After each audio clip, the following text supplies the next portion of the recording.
नमस्कार दोस्तों, आशा करता हूँ कि आप स्वस्थ होंगे, खुश होंगे और नए दिनों में कुछ नए चीज सीख रहे होंगे। उसी उम्मीद के साथ आज हम लोग अपना पहला लेक्चर करेंगे, तो जो क्वांट सीरीज का पहला लेक्चर है। जैसा कि आप सभी लोग जानते हैं, हम लोगों ने एक क्वांट सीरीज शुरुआत की है, जहां हम लोग अपने बुक बेवास वन क्वांटिटेटिव एप्टीट्यूड के हर एक क्वेश्चंस को 1 to 1 सॉल्व करेंगे।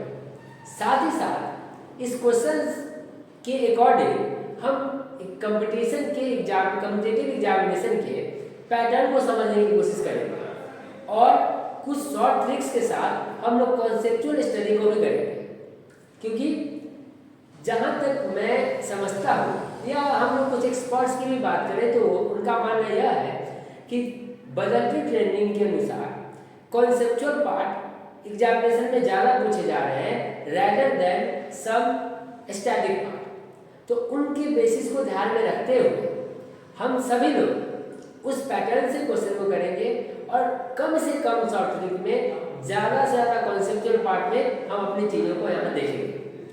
बस मैं आप लोगों को ये विश्वास दिलाना चाहता हूँ कि अगर आप इन सीरीज को अच्छे से फॉलो करते हैं और साथ ही साथ आप और क्वेश्चंस को अच्छे से करते हैं या अच्छे से प्रैक्टिस करते हैं रेगुलर बेसिस पर घर पे, तो आपके एग्जामिनेशन में सफलता के चांसेस एकदम से बूस्ट हो जाएंगे। इसके साथ ही साथ आप क्वांट को क्या देख रहे हैं इसका नजरिया भी आप लोगों को चेंज मिलेगा। तो इसी उम्मीद के साथ चलिए बिना किसी देरी के हम लोग शुरू करते हैं अपने आज का पहला क्वेश्चन। पहला क्वेश्चन हमारे बुक क्वांटिटेटिव एप्टीट्यूड पार्ट 1 का परसेंटेज चैप्टर के होने जा रहे हैं। आज हम लोग परसेंटेज चैप्टर के क्वेश्चन नंबर 1 से चीजों को स्टार्ट कर रहे हैं। इसमें सबसे पहले क्वेश्चन यह है कि 1/6 of 1/2 of 3/8 of a number is 20. What will be the 40% of that number? हमने क्वेश्चन को देखा। क्वेश्चन को देखने के बाद सिंपल हमने यह काम किया कि जो क्वेश्चन के अकॉर्डिंग वैल्यू गिवन था, जैसे 1/6 of half of 3/8 of a number is equals to 20। तो हमें पूछा गया था, ये बहुत इंपॉर्टेंट है, ध्यान रखना, हमें पूछा गया था 40% ऑफ x क्या है। ये बहुत लोग गलती करते हैं, इसलिए पहले सबसे पहले सॉल्यूशन से पहले हम आंसर को ठीक से समझते हैं, हम क्वेश्चन को ठीक से समझते हैं। इस क्वेश्चन के अकॉर्डिंग अपने पास एक वैल्यू x की हो सकती है, लेकिन पूछा गया है 40% ऑफ x। गलती यहाँ होती है क्योंकि हम लोग जब अपने हर बारी में एक तो ऐसे हम लोग के पास एग्जाम का हाई प्रेशर होता है, ऊपर से टाइम कम होती है और ऊपर से यहाँ पर हम देखें तो मैं x का वैल्यू निकालूंगा, आंसर खट से x का वैल्यू पुट कर दूंगा, लेकिन क्वेश्चन का जो आंसर है हमें क्या चाहिए 40% ऑफ x। उस डिफरेंस में चीजों को देखना है। बाद में क्वेश्चन बहुत इजी है, तो अगर हम इस क्वेश्चन को देखें कुछ करने की जरूरत नहीं है। हम ये जानते हैं कि जो ऊपर का ऊपर कट होता है, नीचे का नीचे से मल्टीप्लाई होता है जब इक्वेशन के इधर उधर चीजें हो। तो जैसे हमने ये बोला 6 to 8, यह उधर जाने से क्या हो जाएगा मल्टीप्लाई, तो जो x का वैल्यू है वो अपने पास डायरेक्टली आ सकती है 20 मल्टीप्लाई, या हम यहाँ पर काट सकते हैं 3 से 2 में, तो 2 to 4 32 और 32 डायरेक्टली अपने पास चलेगी क्या 20 मल्टीप्लाई 32। लेकिन अब इसका 40% बोला था, तो क्या हम लोग यहाँ पर ही पुट कर सकते हैं 40%? कुछ करने की जरूरत नहीं है और आंसर अपने पास जो होगा 5 और ये 8 दैट इज इक्वल्स टू हमने 256। हमने डायरेक्ट आंसर लिख दिया 256। हमने इस क्वेश्चन में कुछ नहीं किया। तो अब अगर हम देखें इस क्वेश्चन को ध्यान से, इस क्वेश्चन में क्या था, कुछ नहीं था, बस एक चीज यहाँ पर क्या थी, थोड़ी सी ट्रिकी थी। क्या इसने 40% ऑफ x पूछा था। स्टूडेंट सबसे बड़ी गलती कहाँ करेंगे, यहीं पर करेंगे। वो क्वेश्चन को सॉल्व तो करेंगे, x की वैल्यू तो लाएंगे, लेकिन x की जो वैल्यू होगी वही वो क्या करेंगे ऑप्शन में कर देंगे और ऑप्शन में वो वैल्यू होगी।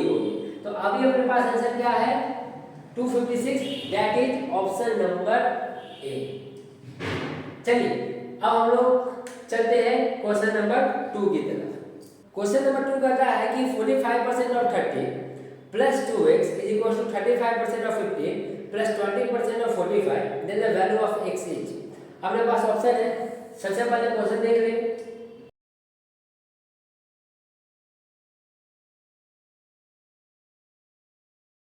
इस क्वेश्चन में हम देखें तो हमें x की वैल्यू पुट है और ये अपने पास इक्वेशन। अब बहुत ही ध्यान से समझें, अगर हम इसे कट करने जाएंगे तो क्या होगा, क्वेश्चन थोड़ा सा लेंदी हो जाएगा। लेकिन क्या हमें इसी क्वेश्चन को आसान करना है बिना कोई short trick on the basis of conceptual part, तो ठीक है। तो अगर हम ये देखें परसेंटेज परसेंटेज परसेंटेज तीनों जगह परसेंटेज है और तीनों जगह 5 का मल्टीपल भी है। तो अगर हम ये कट करते हैं, क्या कट करते हैं 5 से, तो 5 से क्या कटेगी, 5 से कटेगी यहाँ कितने बार में 9 और परसेंट जो होगी दैट इज 20। परसेंट मतलब 100 को 20 से कट कर सकते हैं और multiply 30 plus it is 2x, ये क्या है 35, तो 7/20 मल्टीप्लाई 15 और 20 मींस 5 से, तो 4/20 मल्टीप्लाई 50। हम यहाँ पर 1/5 भी कट कर सकते थे, लेकिन हमने इसलिए नहीं किया कट क्योंकि कट करने से फिर हमें एलसीएम लेनी पड़ेगी। लेकिन यहाँ हम डायरेक्टली क्या कर सकते हैं, 270/20 plus 2x is equal to 120 plus 120, जिससे प्रॉफिट यह हुई कि तीनों के डिनोमिनेटर 20 ही है। तो अगर हम ऐसा करें 180 प्लस 185 कर दें तो अपने पास वैल्यू क्या आती है 200 और 85, 285 और 285 में से जब 270 को माइनस किया जाएगा ये पार्ट उधर करके, तो क्या हो जाएगा डायरेक्टली अपने पास क्या हो जाएगा 50। और यहाँ जो x की वैल्यू हो जाएगी, क्योंकि यहाँ 15 है तो 5 से 3 5 से 4 और ये डायरेक्टली जाने के बाद क्या होगी 3/8। हमारे पास जो x की वैल्यू डायरेक्टली क्या हम लोगों ने फाइंड कर लिया, हम लोगों ने फाइंड किया डायरेक्टली आंसर 3/8 आंसर फाइंड कर लिया। क्यों, क्योंकि हमने डिनोमिनेटर इतना आसानी से हमने इसलिए किया क्योंकि हमने डिनोमिनेटर को क्या किया एक ही रखा। क्यों, क्योंकि अब कट तो कर सकते थे, 20 से अगर हम परसेंट कट करते थे हम 1/5 भी आ सकते थे और जनरली हम लोग कट करते हैं। लेकिन थोड़े से बस हम लोगों ने रीजनिंग किया, जिसके कारण कि आंसर जो है बहुत ही आसान शब्दों में आ गए और जो आंसर अपने पास होने जा रही है दैट इज ऑप्शन डी 3/8। तो हमने देखा कि 2 नंबर क्वेश्चन हम कितने आसानी से कर पा रहे हैं। तो चलिए इसी के साथ हम लोग क्वेश्चन नंबर 3 की तरफ बढ़ते हैं और उसे भी हम लोग इसी तरह से क्वेश्चन को सॉल्व करने की कोशिश। क्वेश्चन नंबर 3 क्या कहता है कि 60% of x minus y is equal to 45% of x plus y is equal and y% is equal to k% of x then 49% of y 49% of k is equal to.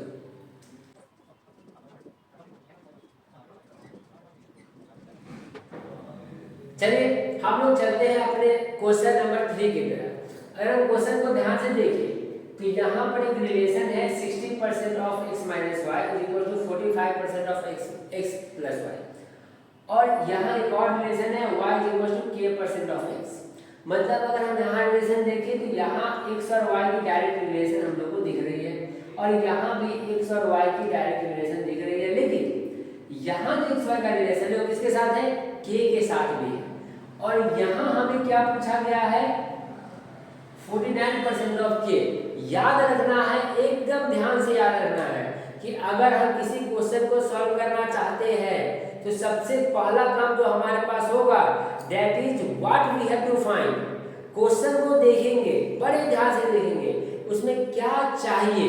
हमें उस question को कोई conceptual part या हमें question को कोई comprehensive लेकर नहीं जाना है और न ही पहला लाइन में डिसाइड करना है कि हम इसे सॉल्व करेंगे। एज ए बिगिनर लेवल आप लोग क्या कर सकते हैं, थोड़ा सा तेजी कर थोड़ा सा स्लो काम कर सकते हैं, कोई परेशानी की बात नहीं है। जब आप इसी में प्रैक्टिस करते करते थोड़ा सा बूस्ट कर लेंगे अपने प्रैक्टिस को तो आप इसी क्वेश्चन को बहुत तेजी वे में भी कर सकेंगे।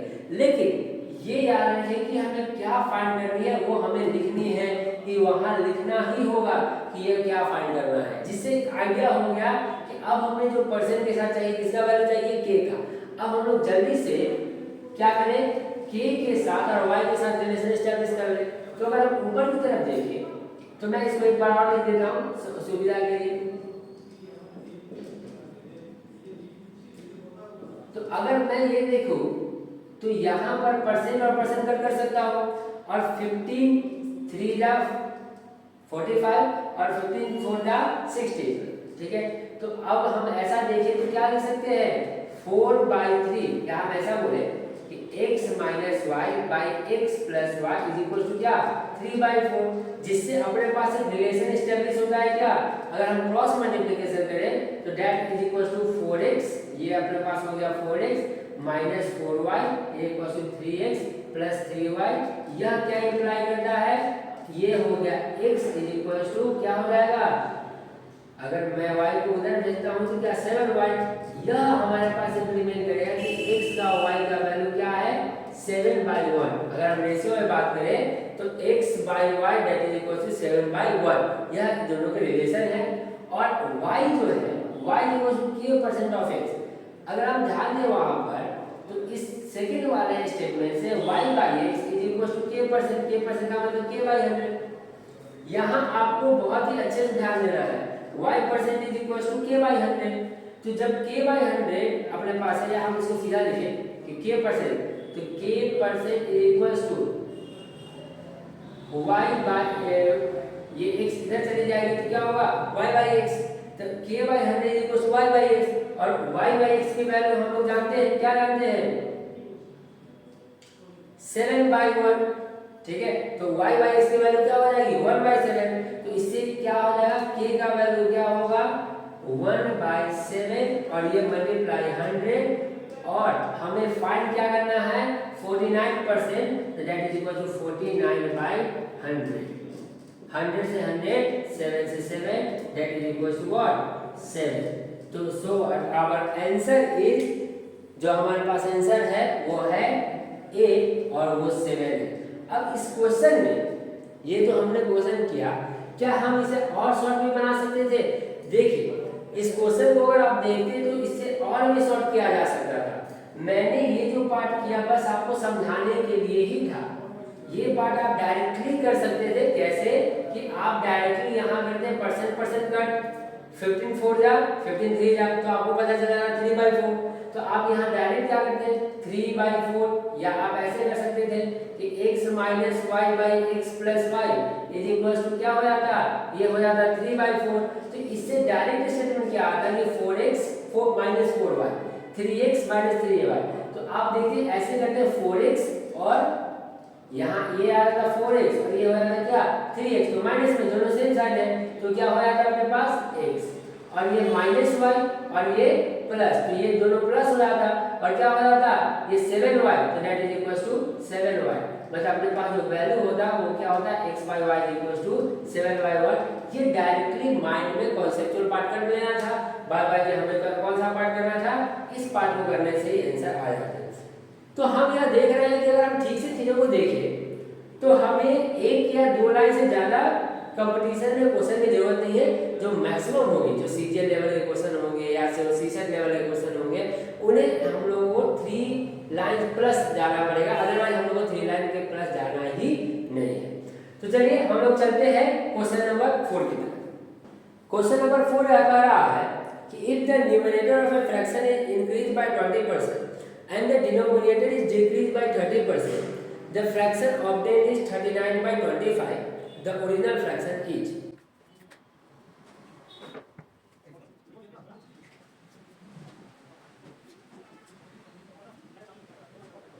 अब क्वेश्चन के अकॉर्डिंग हम देखें कि अगर न्यूमरेटर को 20% बढ़ाना है, डिनोमिनेटर को 30% कम करना है, तो वह क्या है 39/25 हमें फ्रैक्शन देगा।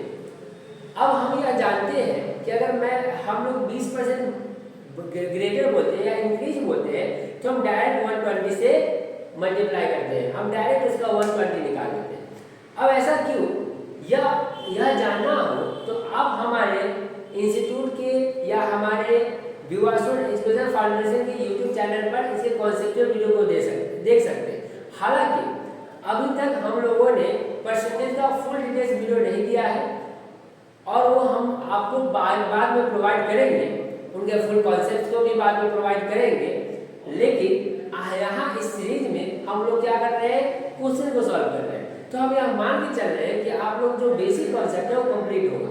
अगर बेसिक कॉन्सेप्ट कंप्लीट नहीं है तो आप पहले बेसिक कॉन्सेप्ट को कंप्लीट करें, और अगर ज़्यादा प्रॉब्लम है तो आप कमेंट करें, हम लोग उनके सॉल्यूशन को भी डिस्कस करेंगे। तो हम देखते हैं कि जहाँ तक हम लोग का आइडिया है या हम लोगों ने पढ़ा है, उसके अकॉर्डिंग अगर हम देखें तो न्यूमरेटर में 20% बढ़ा दी गई है, डिनोमिनेटर में 30% घटा दी गई है, तो जो फ्रैक्शन रिजल्ट आया है 39/25। तो अगर हम ऐसा देखें कि न्यूमरेटर कितना हो गया, n कितना 120%, n क्या हो गया 1, n अपने आप का कितना परसेंट हो गया 120%। अगर नहीं पता तो आप समझ लें कि अगर हम बढ़ाते हैं तो 100 में उतना प्लस कर देते हैं, जैसे 20% बढ़ाया हमने प्लस कर दिया। और अब जो डिनोमिनेटर हो गई अपने आप में 30% घट गई, तो घटने से हम लोग क्या करते हैं 100 से माइनस कर देते हैं, तो डिनोमिनेटर अपने आप में कितने हो गए 70%। यह इक्वल किसके हो जाना है, यह इक्वल होना है 39/25 के अकॉर्डिंग टू क्वेश्चन। परसेंट से परसेंट कट, अब बस कुछ नहीं है तो कट ही करना है। तो numerator by denominator is equals to, जब हम यहाँ पर क्या किए सॉल्व किए चीजों को, तो 39 × 70 बाय 120 मल्टीप्लाई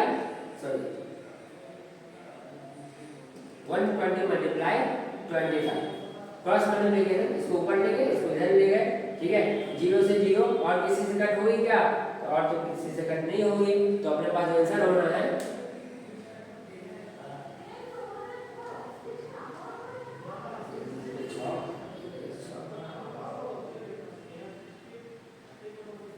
और हम काट सकते थे 3 से 4 में, 3 से 13 में।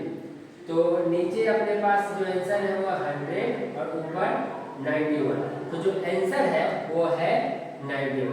ये थोड़ा कैलकुलेशन था यहाँ पर, लेकिन हम लोग इसको आसान काम कर सकते थे। अब the accurate answer is D, हमारे पास जो आंसर है इस क्वेश्चन की वो है डी। तो हम लोगों ने क्वेश्चन नंबर 4 को भी देखा, इसमें भी कुछ बात नहीं है, लेकिन अब एक कुछ क्वेश्चन से हम लोग के पास एक आइडिया है, क्योंकि हम लोग जो ये क्वेश्चन कर रहे हैं वह on the basic of latest pattern कर रहे हैं। लेटेस्ट पैटर्न में आप अगर देखें ध्यान से क्वेश्चंस को, तो आप लोग देखेंगे, आप ये ऑब्जर्व कर पाएंगे कि अभी जो क्वेश्चंस आ रही है उसमें कैलकुलेशन भी टफ है, और उसके जो इक्वेशंस को फॉर्म किए जा रहे हैं वो भी थोड़ा सा टफ लेवल पे फॉर्म किए जा रहे हैं।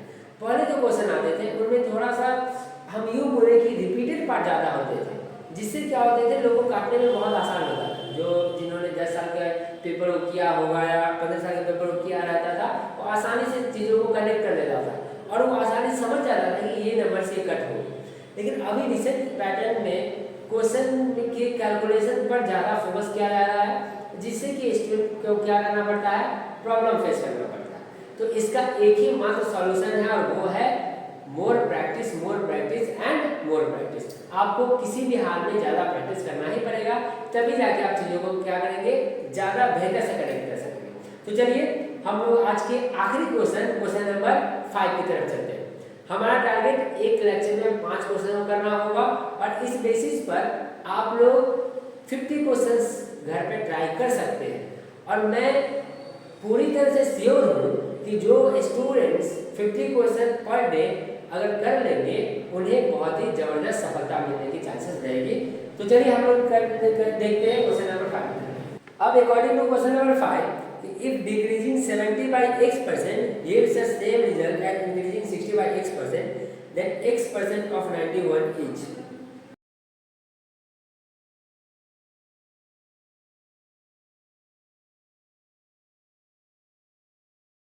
अब अगर देखें क्वेश्चन नंबर 5, बहुत ही इंटरेस्टिंग क्वेश्चन है, बहुत ज़्यादा। बस क्वेश्चन को फेर दिया गया, बाद बाकी सब सेम है, और जैसे ही क्वेश्चन को आप करेंगे आप जो बोलेंगे, कैसे, ध्यान दीजिए।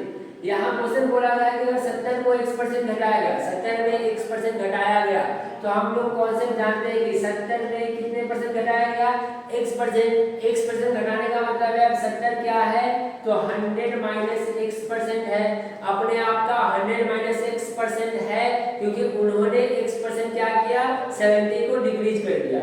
और जब 60 में x% इंक्रीज किया गया तो हम लोगों को पता है कि 60 में इंक्रीज करने का मतलब अब वो अपने आप का x प्लस 100% है और इस दोनों का रिजल्ट सेम है।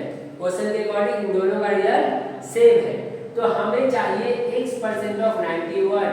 अब यहाँ कुछ नहीं करना है, परसेंट से परसेंट कट, 7 से 6 कट। हम लोगों ने बताया था कि 7 multiply 100 that is equal to 700 और 6 multiply 100 that is equal to 600। तो यहाँ 700 600 यह क्या हो जाएगी 100 हो जाएगी, क्योंकि 700 और 600 जब यहाँ पर इधर आना है तो वो माइनस में जाकर माइनस हो जाना है और दैट इज इक्वल टू 100 और 7x माइनस में और यहाँ 6x प्लस में। तो 7x जब उधर जाएगी तो क्या हो जाएगी प्लस और 7 और 6 क्या हो जाना है 13x हो जाना। तो इस हिसाब से हमारे पास जो x का वैल्यू हो गया वो हो गया 100/30 और पूछा गया है x% of 91। That is very simple. x% का मतलब x% क्या है, x क्या है 100/30, परसेंट मतलब 1/100। 91 अगर हम देखें 100 से 100 कट और ये कितने बार में यह कट हो जाएगा 7 बार में, 37 का 91। तो अपने पास जो आंसर है दैट इज ऑप्शन ए। क्या हमें यह क्वेश्चन मुश्किल लगा? यह क्वेश्चन बिल्कुल ही मुश्किल नहीं था। बस क्या था इस क्वेश्चन के अंदर में, इस क्वेश्चन के अंदर में नंबर ना देके क्या वैल्यू दिया गया था, एक वेरिएबल दिया गया था। कोई प्रॉब्लम नहीं है, everything is fine if you do that things in a very very proper way. और हम लोगों ने आज इस लेक्चर में अपने 5 क्वेश्चन को बहुत ही प्रॉपर वे में किया। अब आशा करता हूँ कि आप लोगों को क्वेश्चन समझ में भी आया होगा और इसके साथ साथ आपने एंजॉय भी किया होगा इस क्वेश्चन को। इसी उम्मीद के साथ हम लोग मिलेंगे अपने नए वीडियो में नए लेक्चर के साथ और नए क्वेश्चन के साथ।